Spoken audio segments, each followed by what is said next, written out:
Estou feliz.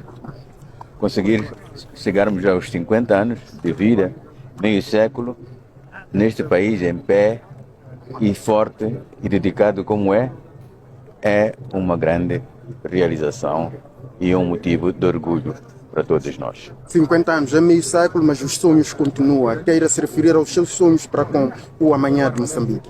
É continuarmos no mesmo trilho. É como um comboio que tem os seus o caminho definido para ele. Então é continuarmos nesse trilho firmemente e temos todas as possibilidades e capacidades para poder fazer. E certeza que vamos fazer. Muitíssimo obrigado, senhor presidente. Quando conquistamos a independência, o discurso era de independência econômica e nós demos os primeiros passos, já tivemos uma indústria que era uma boa indústria. O encontro com o Fundo Monetário Internacional, FMI, quase que podemos dizer, iniciou uma rota que se diga neocolonialismo. Concorda com a existência de neocolonialismo que provavelmente tenha amputado as nossas... Estamos em festa, meu filho. Estamos em festa. Não estamos na lamentação. A lamentação é que nos faz recuar. Não recuem, avancemos, estamos em festa, estamos independentes, vamos construir o país que nós queremos. E é possível avançar com o neocolonialismo e celebrar? Nós estamos em festa, não estou na lamentação. O que é que festejamos sem independência econômica? Mas quem é que diz que nós não festejamos? Aquilo que nós temos, tínhamos um Ministério da Agricultura como aquele, tínhamos uma cripta como esta aqui, tínhamos uma estrada como aquela que nós temos. Não estou para lamentações. Agora é o tempo de reforçar a nossa convicção e andarmos em frente e vencermos os desafios que tivermos pela frente. Não tínhamos o Ministério da Agricultura, mas tínhamos uma indústria quando os portugueses nos deixaram. E hoje onde é que estamos? Você está a fazer provocação, meu filho. Quer recuar? Eu não quero recuar. Não sou cobarde. Quero avançar para frente. Obrigado. Depois aqui acabamos de ver o discurso do nosso antigo presidente Armando Emílio Guebuza. Parece que ele está nervoso e está um pouco, de certa forma, incomodado com as perguntas que foram feitas sobre o neocolonialismo. Para quem não tem noção desse conceito neocolonialismo, nós estamos a falar de uma nova colonização, de novo colonização. Como é que essa colonização funciona? Funciona com base na economia.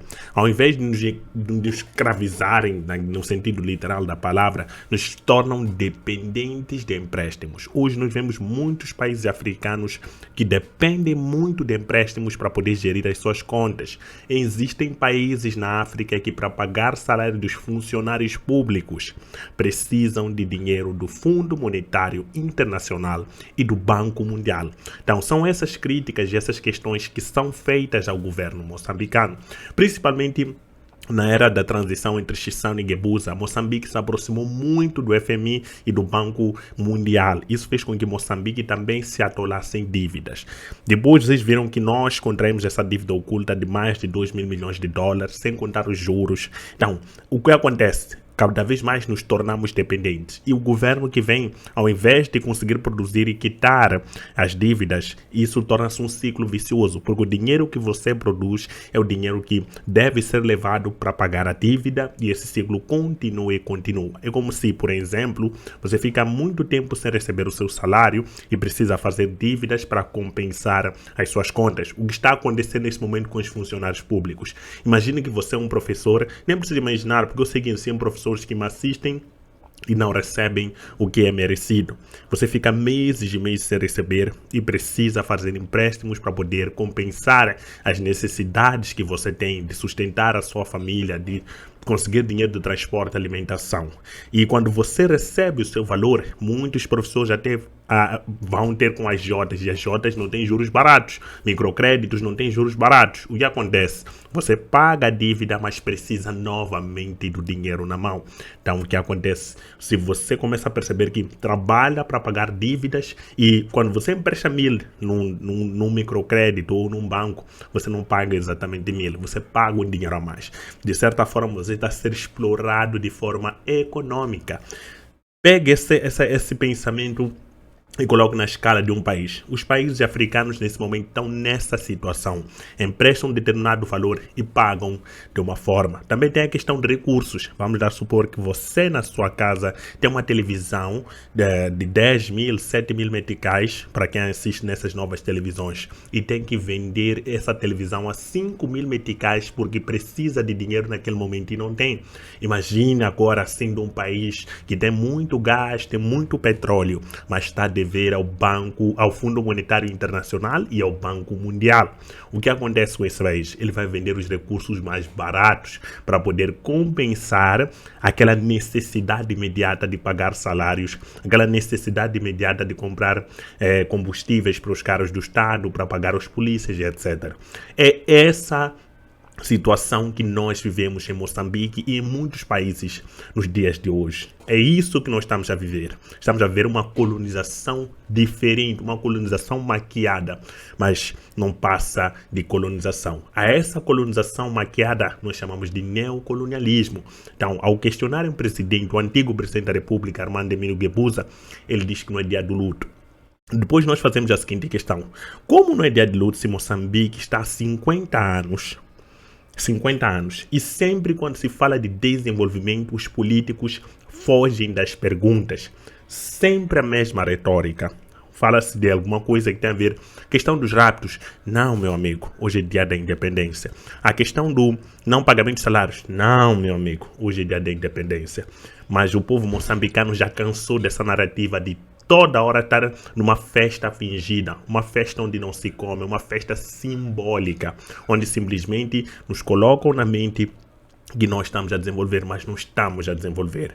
Eu sempre digo, a oportunidade dos que não estão a governar bem para mudar é agora, porque depois dessas o povo moçambicano vai optar por outras soluções. Falo nas urnas, né? Vamos votar a outros partidos. É só ver o que aconteceu agora com o partido de Renamo. A Renamo caiu. A Renamo era a segunda maior força política em Moçambique, mas pela má gestão, má administração e pela postura meio ditatorial do próprio presidente da Renamo, a Renamo caiu para terceiro.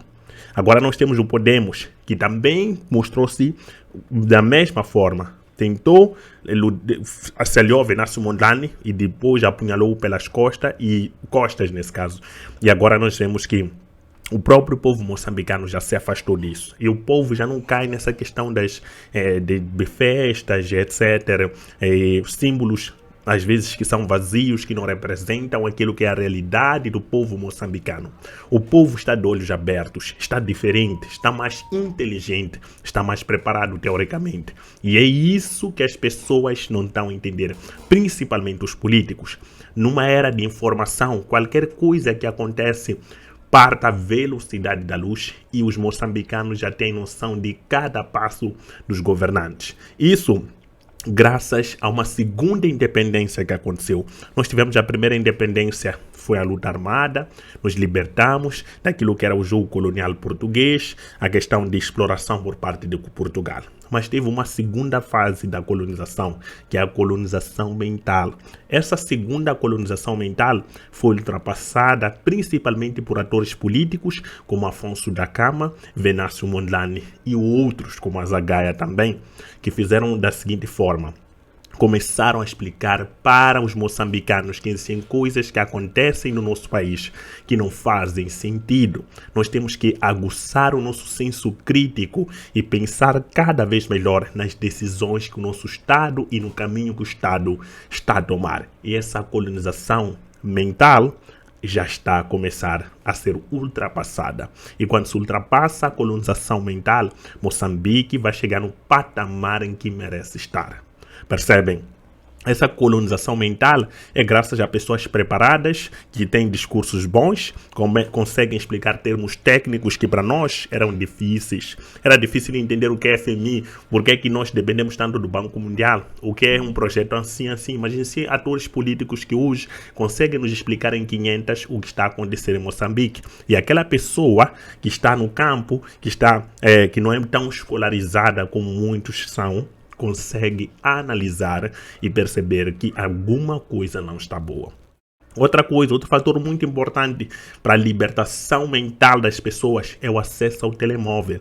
Hoje, todo mundo tem rede social e conseguimos juntos partilhar ideias e discutir novas ações que nós podemos tomar. Então, se esses instrumentos já foram criados, existem pessoas preparadas para poder manusear esse instrumento, Moçambique caminha para uma segunda independência. E essa segunda independência vai acontecer em breve. Eu acredito que já aconteceu porque muitas pessoas já se libertaram das amarras políticas. Eu acho que a questão partidária deve ser ultrapassada. Nós devemos olhar como moçambicanos, porque nós somos moçambicanos. E devemos pensar na forma coletiva, como melhorar o país, como melhorar o Moçambique, não como melhorar um partido, não como melhorar essa visão partidária do país, é que acaba fazendo com que nós não pensemos no desenvolvimento do país e pensemos em discussões políticas. E quem está se a portar dessa forma? Agora, Venâncio Mondlane. Depois vão dizer que eu puxo o saco do Venâncio Mondlane. Puxo o saco porque, enfim, né? Mas, enfim, puxador de saco oficial do Venâncio Mondlane. Vou mudar o nome do canal. Mas essa reflexão que eu quero trazer para vocês. Mas também uma forma de se livrar das amarras da segunda colonização é estudar. Estudo é extremamente importante. Por isso que o canal Verdades da África fez uma parceria com a Curranha para que nós possamos ensinar aos moçambicanos como interpretar esse mundo. Se você tem dúvidas, quer se formar, mas tem alguma dificuldade, está em alguma classe do ensino geral, ensino internacional e tem dúvidas em alguma coisa, aproxime a nós. Nós podemos lhe preparar para que você possa ter um melhor futuro. Não esqueça, a Curranha, todos os contatos estão na descrição, estão no primeiro comentário fixado. Por favor, aproximem, entrem em contato conosco. Olhar África é uma perspectiva africana. Até a próxima.